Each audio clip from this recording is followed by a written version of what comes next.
Hello and welcome to earlymusicsources.com. My name is Elam Motem, and today we'll talk about a precious manuscript that surfaced only a few years ago and sheds light on the performance practice of nuns in early 17th century Italy, the Carlo G manuscript.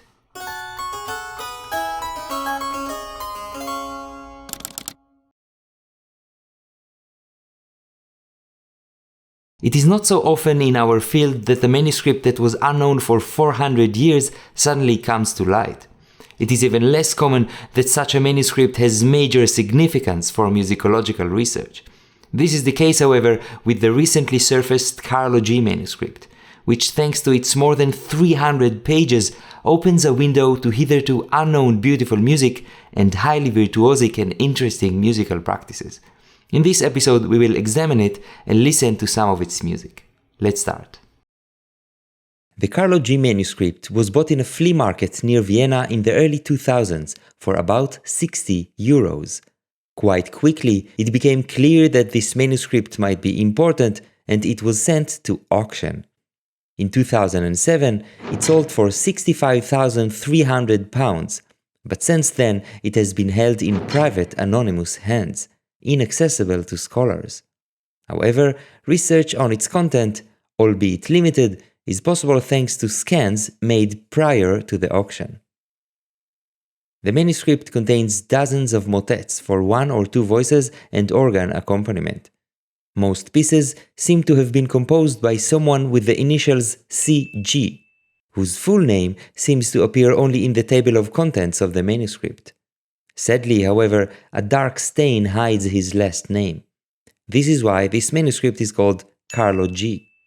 To this day, scholars have yet to uncover the identity of this Carlo, but did manage to convincingly show that the music in the manuscript was meant for and used liturgically by nuns in convents around Bologna in the second decade of the 17th century.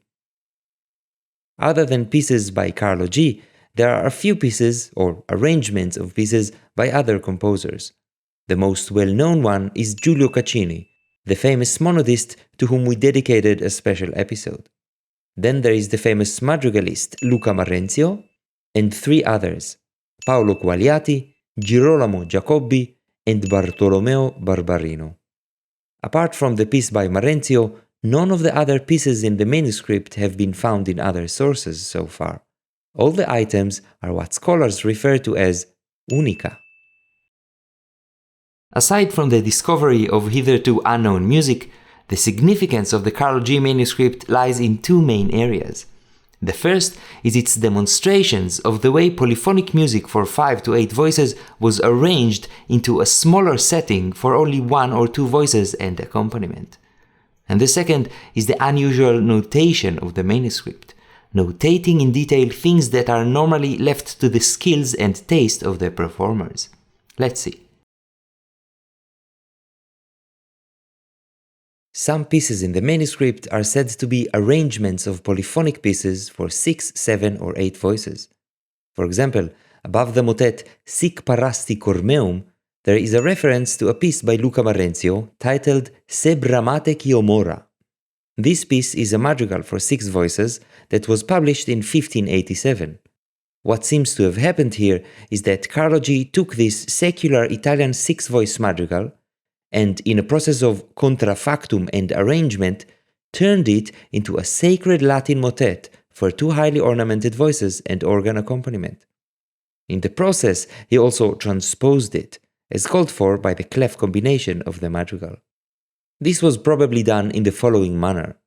First, he took all the voices, transposing and intabulating them into a keyboard score. Then, he took the upper 2 voices, made a liturgically credible Latin version of the text, and added ornaments. What a transformation! Another piece, Mater Jerusalem, is said to be by Carlo G, but in an almost unnecessary burst of honesty, the composer admits that one section of the piece is actually taken from a madrigal by Orazio Vecchi, another well-known late Renaissance madrigalist. Again, Carlo G took existing polyphonic music and made it fit his needs. Let's listen to the original 5-voice section by Vecchi. here performed one tone higher to fit Carlo G's excerpt.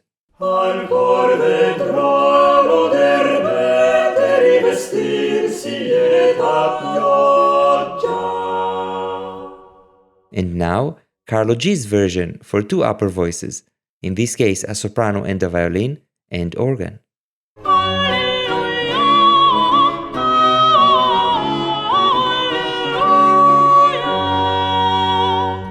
What a transformation!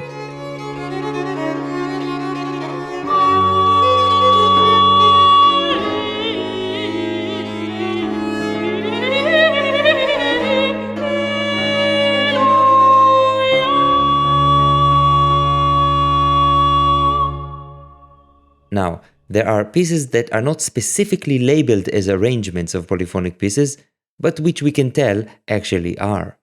For example, in the anonymous motet Veni dilecte mi, we can see that the text from the Song of Songs, which follows the verses accurately, is weirdly missing one word.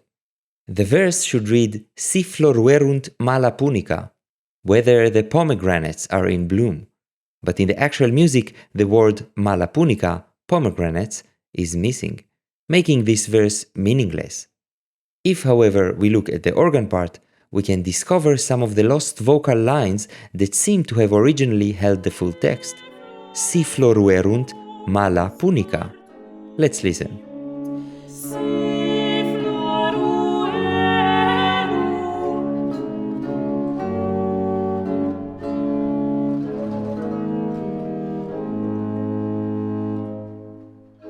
This small arrangement mistake reveals that this piece, like the pieces we showed before, is also not an original piece for two voices and organ, but instead an arrangement of some polyphonic piece. However, not all pieces in the manuscript are necessarily arrangements. For example, the piece by Caccini, apart from having a written out organ part instead of basso continuo, looks and sounds like other monodies by Caccini. That is, this piece was conceived as a piece for one voice and accompaniment, and there is no reason to think that it was originally something else. Let's listen to a bit from it, here accompanied with a theorbo.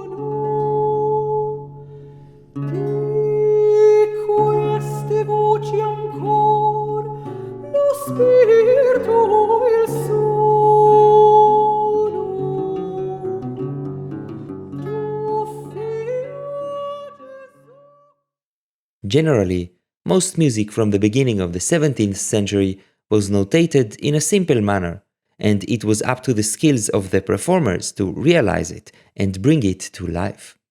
In the case of singers, they would add ornaments and diminutions to otherwise simple lines. And in the case of accompanists, they would either arrange the voices of the composition to fit their instrument, or realize the basso continuo part if such was available. For whatever reason, Carlo G seems to have exempted the intended performers from having these skills by writing out every little note for them, from the diminutions of the voices to the very notes that should be played on the organ. This is not the only source that does this. We mentioned in past episodes the madrigali of Luzzaschi that are notated in a similar way. But the different context and sheer scale of the Carlo G manuscript makes it special. In the field of vocal ornamentation, there are some very interesting features. For example, in some cases, there are alternative diminutions, sometimes offering a shorter or easier diminution, sometimes a higher and more elaborate one, and sometimes just for the sake of variety. Here, for example, is the ending of the first motet of the manuscript, and you can see that there are three endings to choose from. One with a diminution which is 3 semibreves long, one which is 2 semibreves long, and one which is only 1 semibreve long. Let's listen to the longest one, just because it's the nicest.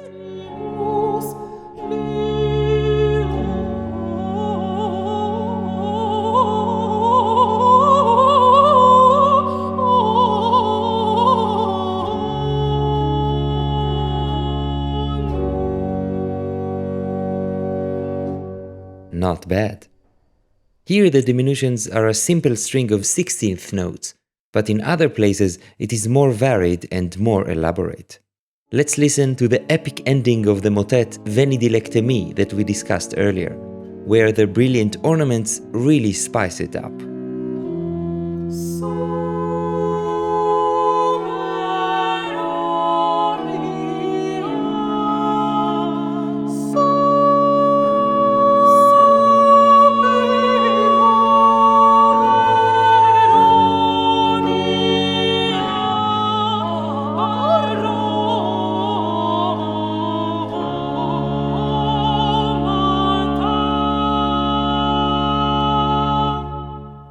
Not bad at all.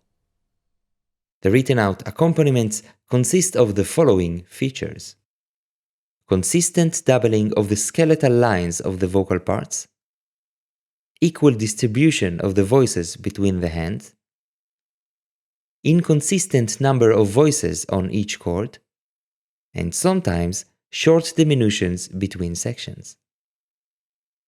Interestingly, these features are in accordance with what we find in contemporary treatises of early basso continuo, only that here we have 300 pages of examples.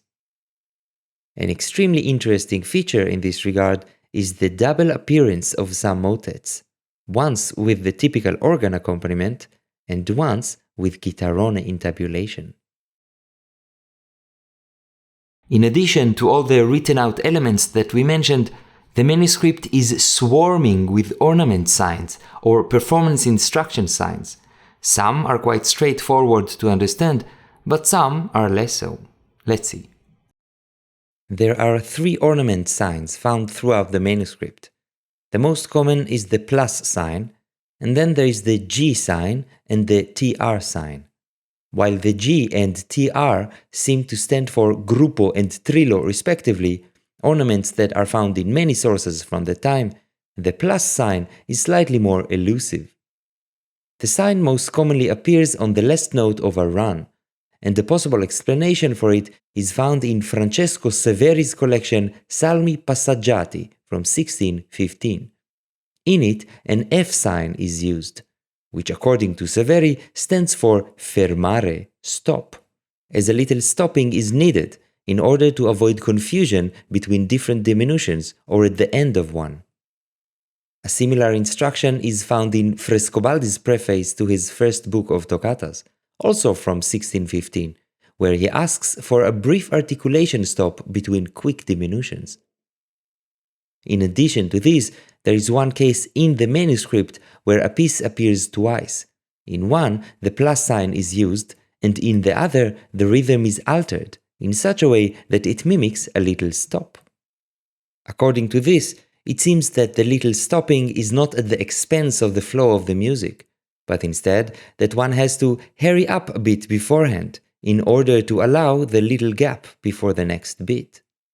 In this specific case, it is written out in this way, but to me it seems that the plus sign calls for a rhythmic manipulation which cannot be truly notated using the rigidity of our notation system. It might call for something which is a bit off the grid, something which is unnotatable. Another use of the plus sign is in the context of a series of 4 chrome, applied to the second and fourth notes.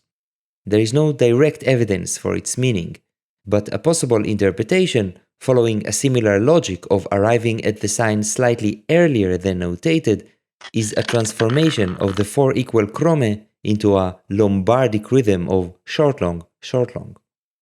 If you remember, such a transformation of rhythm is one of the ways Caccini presents for adding più grazia, more grace, to a phrase. Beyond all these fascinating things, the manuscript also includes references to instruments and contains 5 instrumental toccatas which are meant to serve as preludes for specific motets. Since we cannot spend so much time together, here are some short interesting points on the subject. There are several explicit references to organs, for example, in this toccata for 2 organs. There are explicit references to chitarrone, a lute instrument with a neck extension for added bass notes. In addition to the motets that appear with a complete chitarrone intabulation, There are some toccatas for different ensembles that include a chitarrone. Further, there is one case where a chitarrone is mentioned in the middle of a piece, implying that a chitarrone sometimes played along with the organ. There are also references to lirone. It appears in 2 toccatas and includes tablatures.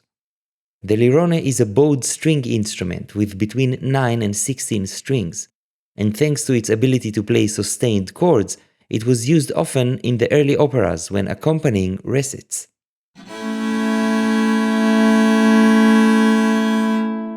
The sources relating to the lirone in general, as well as lirone tablatures, are very rare. Thus, the tablatures found in the Carlo G manuscript are precious. There are references to the violin, both in duets instead of one of the voices, as we have heard before, as well as in toccatas. There are even some cases of what seems like bow markings. Lastly, there are some references to the bass viol and even to a viol consort. This was a taste of what the fascinating Carlo G manuscript has to offer. We hope you enjoyed it. If you're interested, the scans of the manuscript are available on IMSLP, as well as an edition of 1/3 of the manuscript. Don't forget to check the special page on our website with all the footnotes and other extra information. If you enjoy Early Music Sources, consider supporting it on Patreon. Comment, share, and like. See you next time at earlymusicsources.com.